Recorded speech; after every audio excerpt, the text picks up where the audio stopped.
Hi, I'm Saha. I'm Meghna. And this is Shankari, our co-host and co-producer. Today we're going to be talking about a story from this anthology, Stories of Art and Artists. And the story is The Real Thing by Henry James. Yep. So to give you some background on who Henry James is, he was a famous American-British novelist, and born in America, brought up in England. His style is known, or his works are known for their focus on human relationships, as well as a focus on social conventions and kind of commentary about them, which The Real Thing, the story we're going to discuss, is about. He's one of the most prolific authors of his time period, and his works are still talked about today. His 19th century literature that revolves around these topics is very prevalent and is like the story is quite enjoyable. So I'll give a quick a summary of the plot before we dive in. So in this story, there's an artist, and the artist gets these two people that come to him, the majors, and he thinks that because of their kind of dress and the way they carry themselves and the way they walk and talk, he thinks that they're going to come in for a portrait sitting, but they're not. They're there looking for a job as sitters or models. And what sitters are is that anytime an artist is doing art for like a novel or a commission they are kind of like the references. Like they sit and act a certain way so that the artist can paint these people and then give them as illustrations for the book, right? And so then obviously this job would require the sitters to be quite dynamic, as you're not just representing one character, like you're representing this vast variety of characters. You kind of need to shift and change yourself as the things come. Now, when the artist decides to take on the majors as sitters, he kind of starts to realize that they are unable to do the job well because they lack the dynamism the job requires, in that they're always rigid and kind of sturdy when they're posing. They can only really do one type of thing, and that when they are sitting, they kind of when you are sitting in general, right? You should not be able to recognize a sitter through the illustration. Like in the illustration, you should only see the character. Yet whenever he paints with the majors as the sitters, he is always able to tell that they are the majors. You're unable to catch any glimpse of the character inside of that. So that kind of throws him off, and throws off his rhythm. And there's a lady in a studio that is an amazing sitter. She is able to do a variety of characters, from Russian princesses to other huge glamorous things. She's able to portray them, but each one that she portrays that character in that moment very well, so you don't ever see her or her identity. And the majors are unable to do so, and this is affecting his work, and everyone, all his friends are also advising him this is a bad idea because doesn't look right. I can tell that it's them. One day he gets approached by this Italian immigrant who agrees to be a servant, and he eventually takes him on as a reference, as a sitter, because he's also able to capture the change at which a sitter is able to sit, to capture the different variety of characters they need to portray. And Mr. Major one day walks in on him painting the Italian immigrant as a hero, and he says, "Is this your idea of an English gentleman?"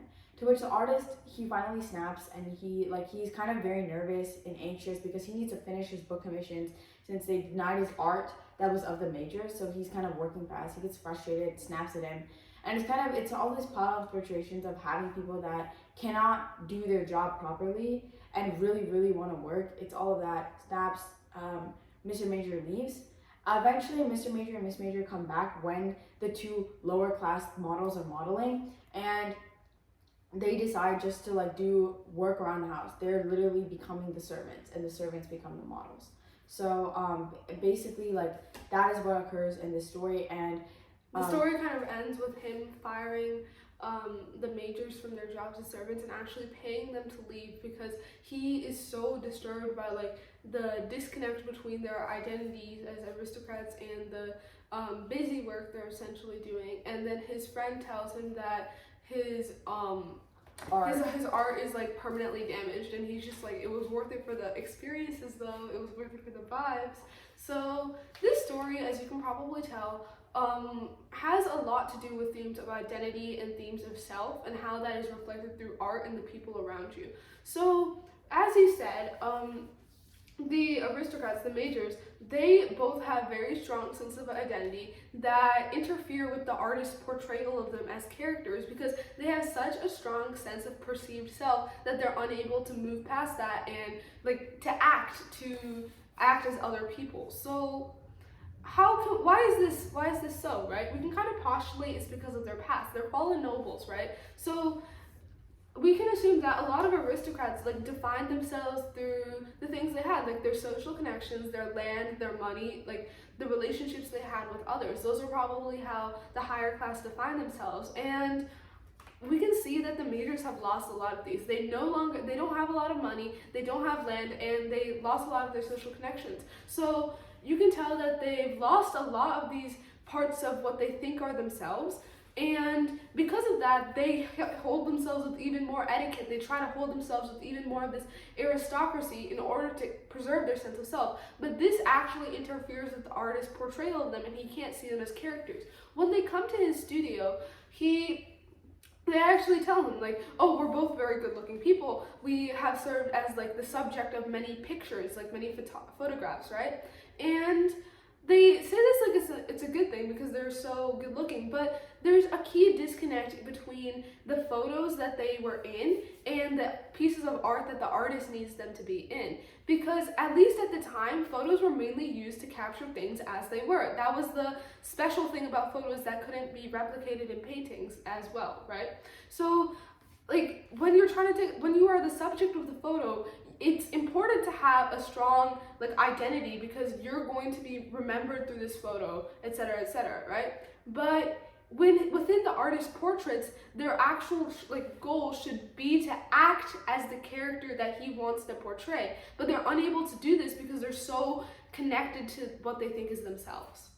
Yeah, I wanted to add to that, like Sahana made a very good point there that it's their perceived sense of self. Like this is not actually who they are, like this is not their, like this, it's just the way they think they are. Like it's kind of like they tie themselves to all of these external arbitrary social conventions and norms as to define who they are, which isn't inherently a good thing because that kind of ties to this like larger inability to develop like an actual skill set.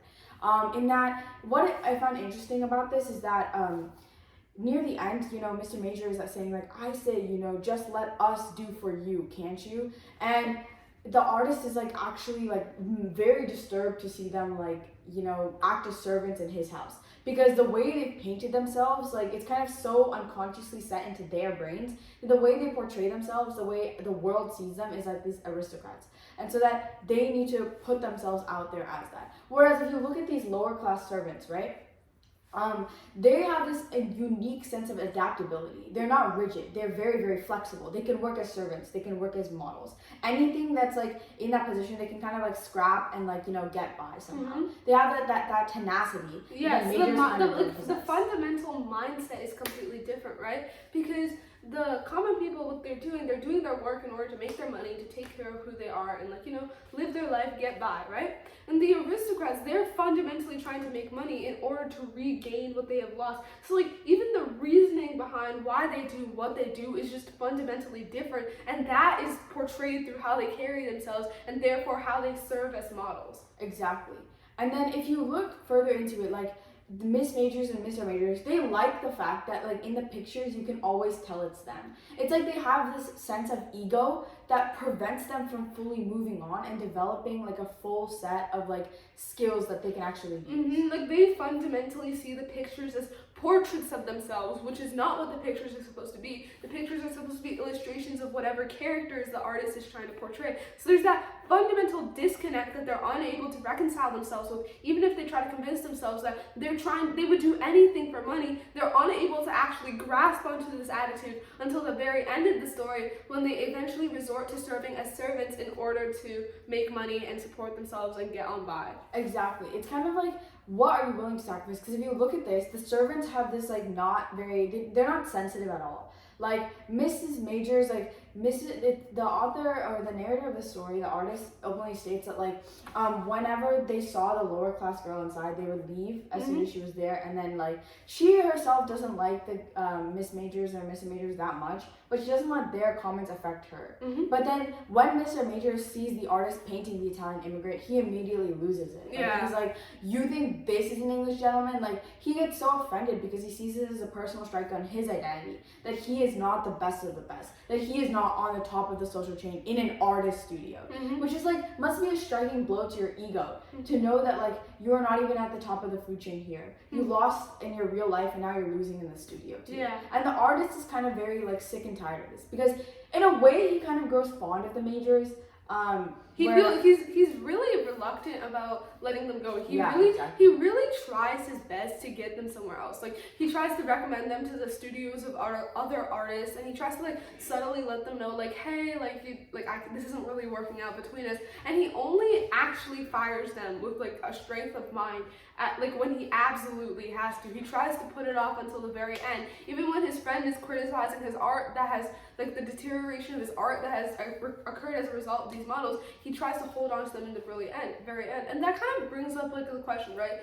Like, is art more valuable? Are like the portraits or the subjects of art more valuable because they're genuine? Is that necessarily more important? And I think this story doesn't quite answer that question, but asks another question in response, and it was like, are the subjects genuine in the first place? Because Mr. and Mrs. Major, they bring up the fact like, oh, we're real aristocrats, we're real nobles. So for your paintings of real aristocrats and real nobles, we can be good references. And there's just this inbuilt assumption in that, which is that we are aristocrats, we are nobles. So like, he can't take them and try to paint them as commoners because they're like, you can use this as reference for aristocrats because that's fundamentally who we are. They've connected themselves to this word, to this title of aristocrat, and that's so strongly connected to their identity, right? So that's the fundamental difference, because they are unable to like go past this act of aristocrat, this title of aristocrat. So they aren't being more genuine. In reality, they're also being fake. Exactly. I think that it's important to note here that like you should never tie your identity to a certain title or position. Like nobody is like, I am a lawyer.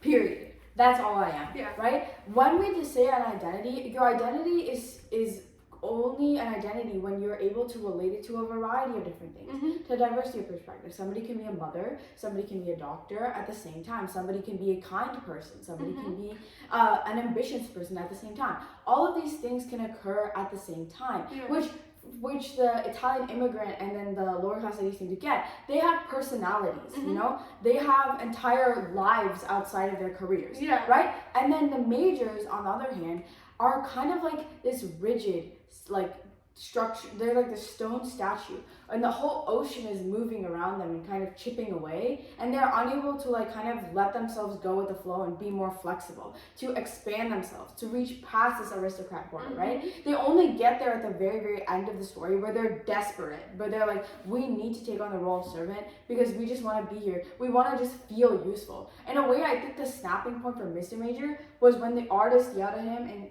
I will read the exact quote the artist said to him in that moment. It was like when he walked in to the room, and then 1 second. Oh yeah.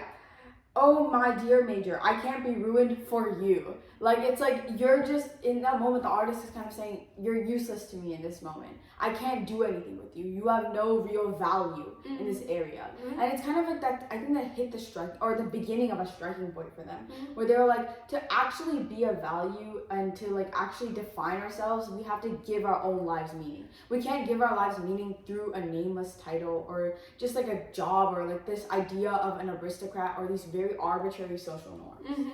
And again, like this story was written by sort of 19th to 20th century, 19th to 20th century like author, right? So even through there's definitely themes that can be applied to our current modern day world, but also keep in mind that a lot of this is commentating on the social classes of the time, right? The aristocracy of the time. So it's, even if you're unable to connect it to real life, there's still a lot of value to be derived from the story in like the analysis of how social classes were and how rigid these social classes were and how difficult it was to like move down the social chain because it's very difficult to get back up. So that's something I found really interesting as well. Overall, the story was there's a lot to be dissected. Again, that's characteristic of the author, Henry James, right? Like, there's a lot to be dissected. There's a lot of symbolism, a lot of meaning that can be found in the characterizations of everybody. And there's a lot of like psychological depth to it that can be dissected again, over and over again. So I would highly, highly recommend reading the story for yourself and trying to see if you can find your own conclusions from this and trying to see if you can find your own themes and meanings, because there's so much to be seen. And thank you so much for watching. Yeah, we'll see you next time. Thank you for watching. Bye.